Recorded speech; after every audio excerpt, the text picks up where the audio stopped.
As of today, being on Sunday, date 9th of March, the year 2025, the former Deputy President Rigathi GACHAGUA made some certain allegations that we aim to dig deep into. He revealed that the Bomas of Kenya are one of the most key infrastructures that we have in this country was sold by President William Ruto to a friend of his who is a Turkish national. Why did I catch the attention of this story? In the year 2021, on August 7th, a man who was a friend to President William Ruto was arrested and detained in Nairobi. After his arrest by the DCI, then led by the director, the director of DCI, George Kinoti, they detained the man and then extradited him to his country. They sent him back to Turkey. A Turkish national who was part of an entourage in then Deputy President William Ruto's aborted trip to Uganda was detained by immigration officers and police in Nairobi. The man was detained by immigration officials on landing in Nairobi from Uganda, where he had been since the August of the said month, the year 2020. He had been there from. He had been in Uganda from August 2nd to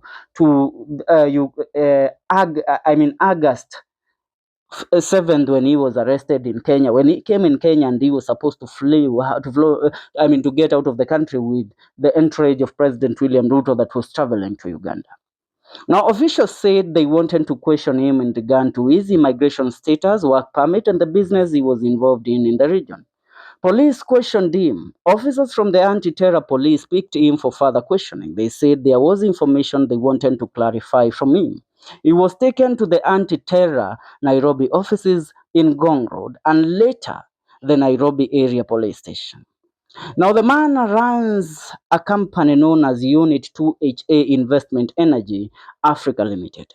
He was issued a working permit by the Department of Immigration Services in Kenya on June 30th, 2021, and he was in Kenya by August, and it was supposed to expire on June 29th, 2023. His detention was well known before his plane touched down in Nairobi, as most Ruto's supporters then seemed to know about it and shared it online. Now, Elgeyo Marakwet Senator then Kipchumba Murkomen, minutes after the incident happened, said this: "The state has been sponsoring stories of a Turkish businessman in the newspaper. I have no doubt that if he comes to Kenya, he will be arrested, and even if it is for few hours just to get to link DP Ruto with a crime or something for political interest. The losers are currently desperate." That is what Kipchumba Murkomen said about the said Turkish national then. Lawyer Ahmed Nasri Abdullahi said he had been denied access to see him allegedly on orders from above. Apparently, the right to counsel of one's choice doesn't apply to Turkish national arrested by the Kenyan police. I have been denied access to see him allegedly on orders from above. They suggested the orders were given by Fred Matiang'i. Now, the man was among those who were held at Wilson on August 2nd as they prepared to leave for Kampala. The rest in the group flew, but Ruto was denied the clearance on claims he needed to be cleared by authorities. Ruto was to be accompanied by the said man as well as Eric Ruto, David Langat, Kiharu MP then Didi Nyoro, Kapseret MP Oscar Sudi, Kinango MP Benjamin Tayari, and Elijah Rono. Now, Ruto defended the presence of the said man, a controversial businessman whose presence was said to have spooked government officials. The then DP said the man was a well-known businessman, appearing to downplay the controversy that surrounded the Turkish presence as the only foreigner on the foreign trip. Now, the issue caused debate in the country, especially after it emerged that he bared a similar name with the one charged with terror in Germany 2 decades ago. Speaking then in an interview with Inoro FM, DP Ruto dismissed reports that the man was of questionable character. Now, After that arrest and the whole shenanigans, the man was deported.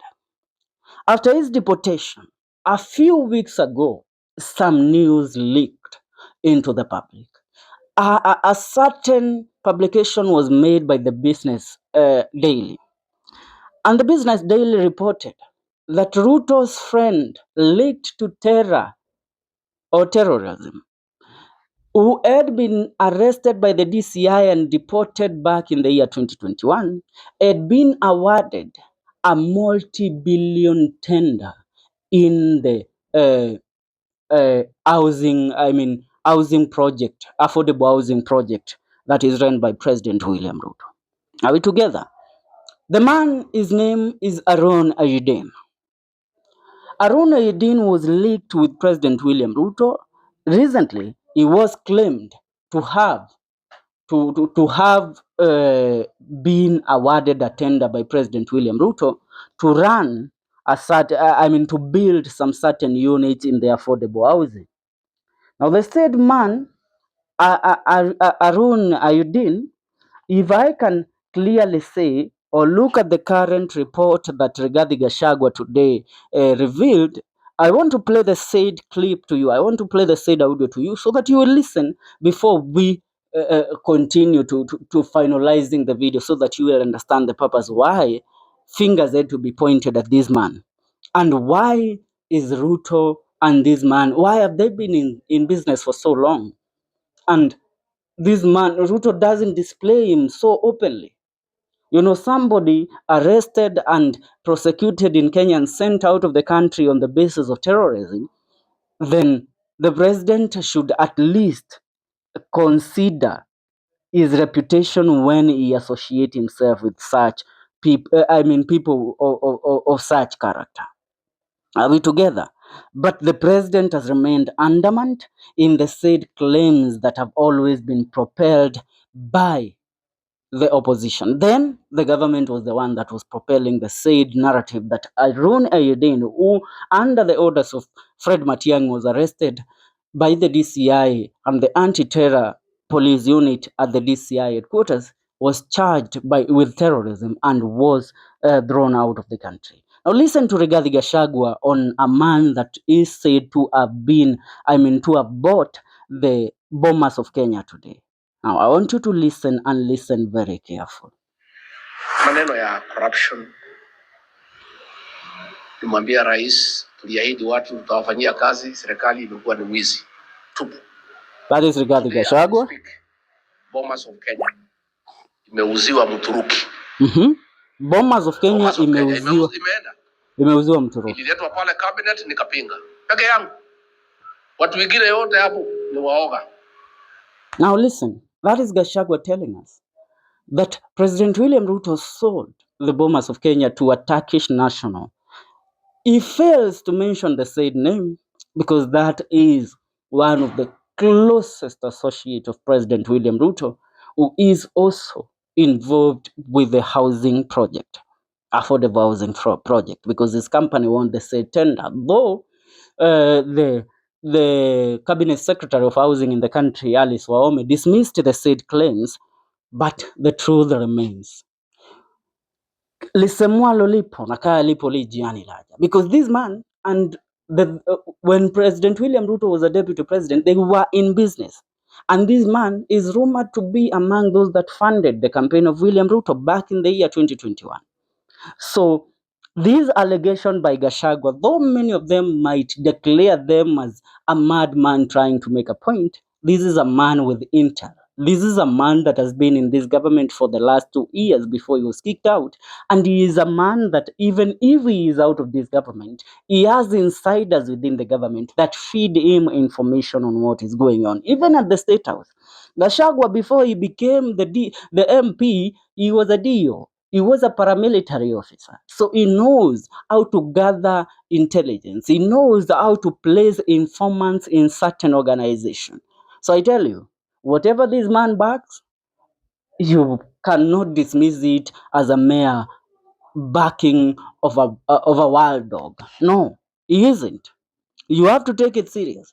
Even if you don't support, you are in opposition of what he does. President William Ruto's business associates are people that you sit down and wonder where he gets the gut to associate himself with these people as a president of this great republic of ours we call Kenya. Remember, the said man called tulikuwa tunamwitaje huyu Adani, his character was questionable until the United States now declared him as an enemy of the state. That is when Ruto went ahead to cancel the deals that he was having with Adani. Now it is the Turkish, and there is no difference between the Turkish national and Adani. These are people of questionable character. Now imagine hivyo Bomas of Kenya imeenda. Achia maoni yako kwenye comment section. See you in our next video.